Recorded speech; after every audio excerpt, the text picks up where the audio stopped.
Good afternoon, this is Quays News.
Good afternoon, this is Quays News. I am Neetu Talil. And I'm Becky Verity. Here's what's coming up on the show.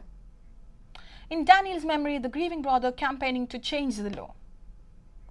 A Britain First march in Manchester, met by counter-demonstrators, will have a report from Saturday's protest. A free prom wear boutique in Salford is helping prom dreams to come true. We don't rely on benefits, we're not means tested, there's no criteria to meet. The only clause is that you've got a young person in year 11 and that they are attending a prom.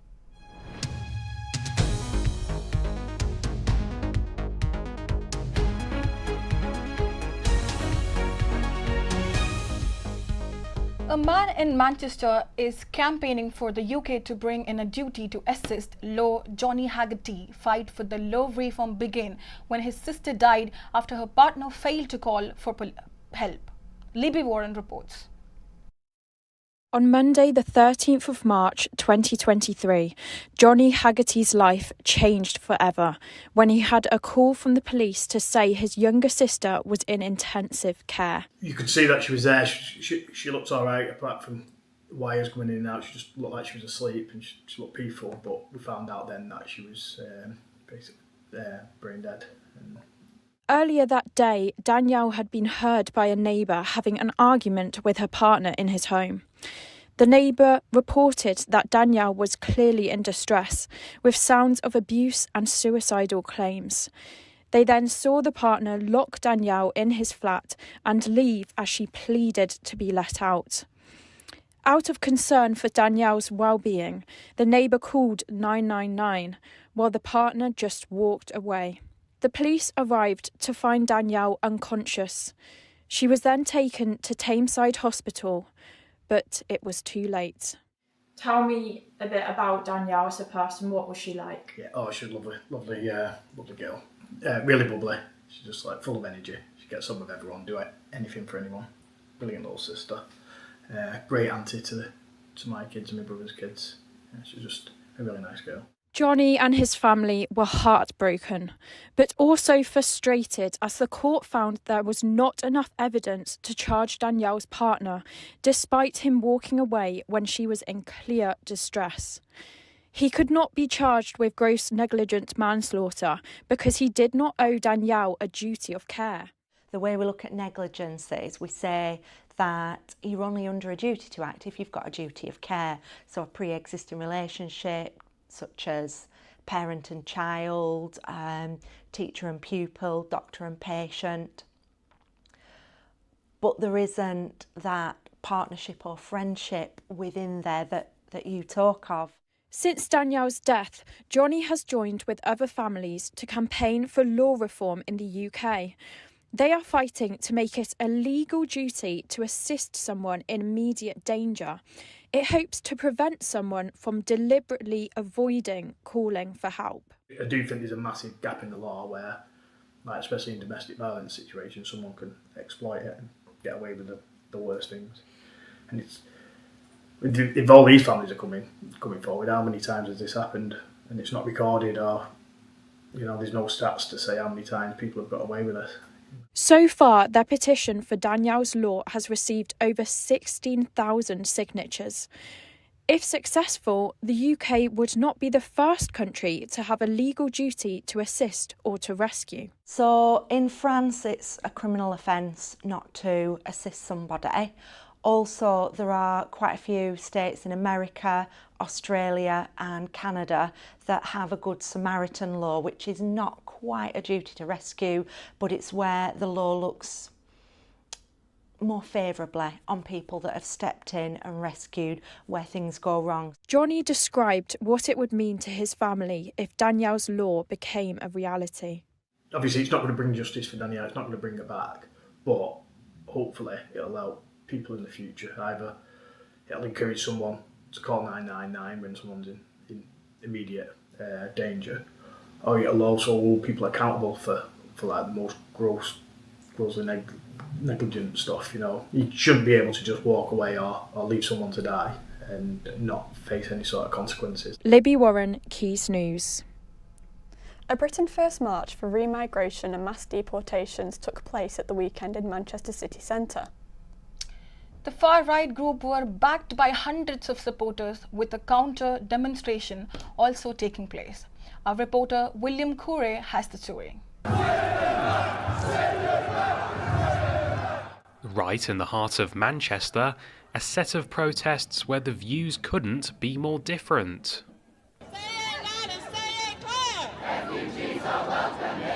This protest has been billed as remigration and mass deportations. Yep. What do those two terms mean to you? Remigration is the people who are here, who've come across illegally, should be sent back. Okay. Whether they like it or not. Remigration, sometimes that's people that are here legally being sent back. You don't think that should Depends how long they've been. If they've been given right to stay here, there's not a lot we can do. Are you happy with haven't, those people being in the country contributing? Are you with people who've been given the right? Yes. No, not really, but it's a democratic country. Those at the counter-protest, organised by Stand Up to Racism and other groups including several trade unions, were keen to express where they think the problem lies. What people really need to understand, it's not the people who are coming over here who are the issue, it's the people in power or so-called power who have caused this issue. The whole history of our country is built on migration. My own parent, my father, was a migrant to the UK, and we've contributed so much to the UK, to its economy and to its communities, and we need to be far more welcoming and tolerant of each other than we currently are. We should reject the policies and ideas of division. Greater Manchester Police imposed a 10-hour dispersal order that gave them extra powers to remove people to prevent antisocial behaviour. After they'd held up Britain First members for an hour, in which arrests were made, the two sides of the protest clashed outside Piccadilly Gardens.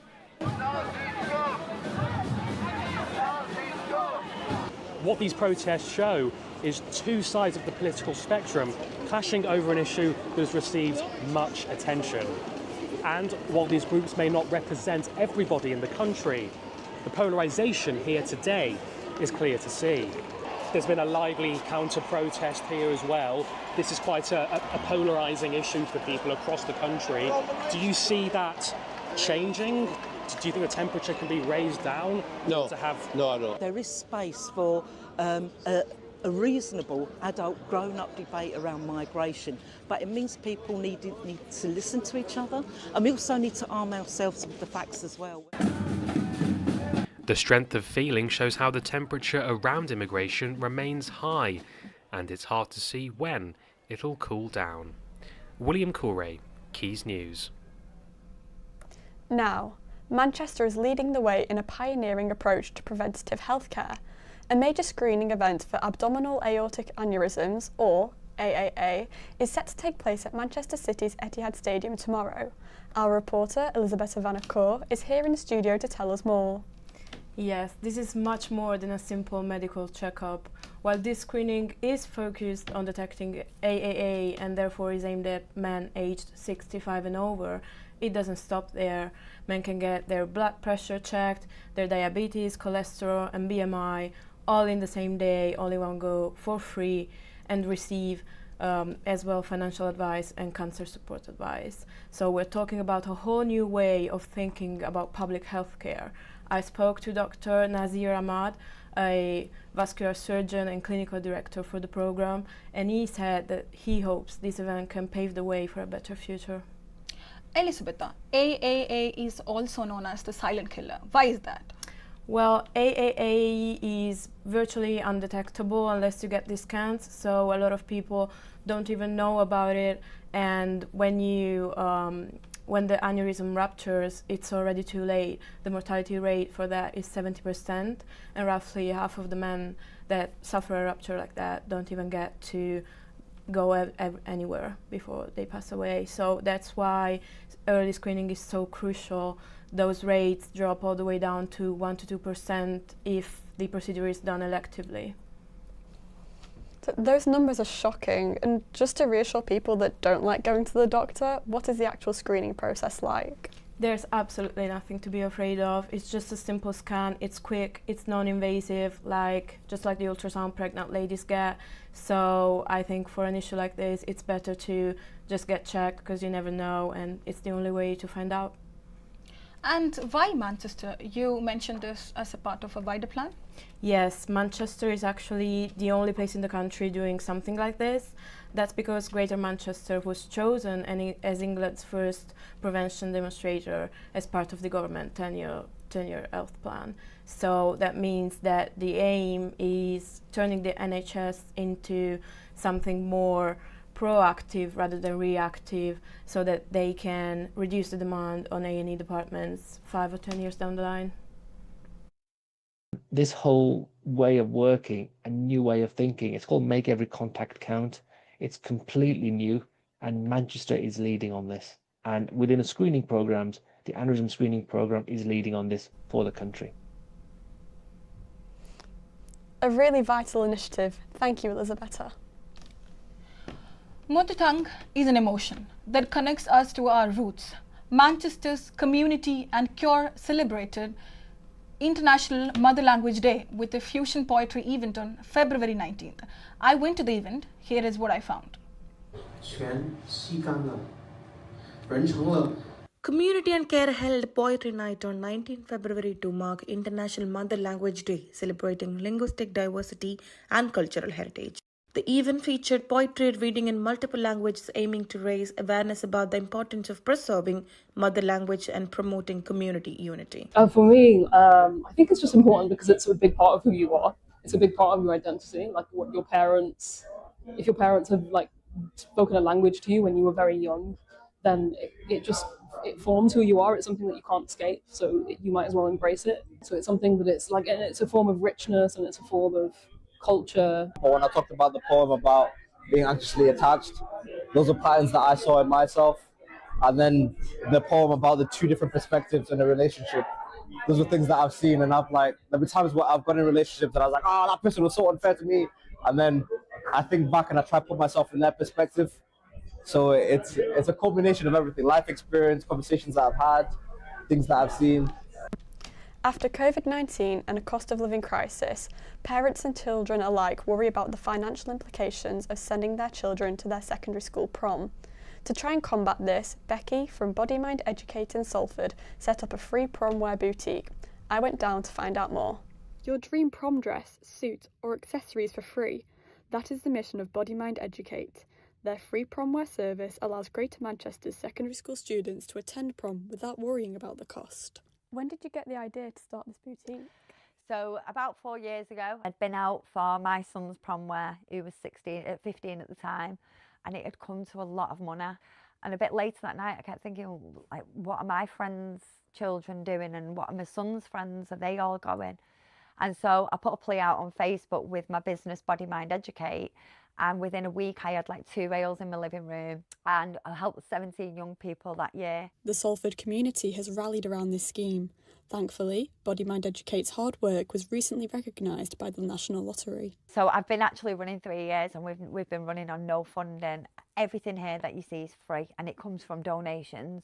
So it can be a real struggle sometimes and really busy. So I started to apply for funding. I changed into a community interest company, and we started to apply for funding, and we was awarded the National Lottery Community Fund. The scheme's success means it now reaches beyond Salford and Greater Manchester. We're getting into a lot of different community areas and different community groups, and so the word is really spreading. We've had people as far as Warrington, Cheshire, Rochdale. So it's not just my local area that we're helping. There has been endless support for this scheme, with people regularly sharing Becky's posts and with continuous donations. The amount of donations and appointments have forced the boutique to remain open throughout all of winter, and there are no plans on stopping soon. So I think it's really important that we maintain this service for the financial sustainability for parents, and to stop young people from missing out on that final celebration of high school. We'll help anybody. We don't rely on benefits. We're not means tested. There's no criteria to meet.